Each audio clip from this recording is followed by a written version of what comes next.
தேசிய விருதுல அதிருப்தி இருப்பதா வைரமுத்து அவர்கள் தெரிவிச்சிருக்காங்க. குறிப்பா அயோத்தி, ஆடு ஜீவிதம் போன்ற படம்லாம் தேசிய விருதுல இடம்பெறல அப்படின்னு சொல்லி. எனக்கு வைரமுத்து பத்தி என்ன கேட்டுதான் ஆகணுமா உங்களுக்கு? உலகத்துல வேற யாருமே இல்லையா? வைரமுத்துவை தான் கேட்கணுமா? வேற உங்க தப்பு இல்ல, உங்களை கேட்க வச்சிருப்பாங்க.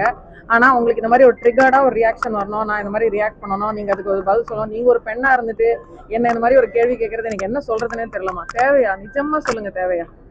7 வருஷமா இன்னும் பேன் பண்ணிட்டு இருக்காங்க, இன்னும் கோர்ட்டுக்கு போயிட்டு இருக்கேன், கேஸ் போயிட்டு இருக்கேன். அந்த விஷயத்த பத்தியோ இல்ல டப்பிங் யூனியன் இடிச்சு தரமட்டமாக்கி அந்த எதை பத்தியும் நீங்க பேசலையா?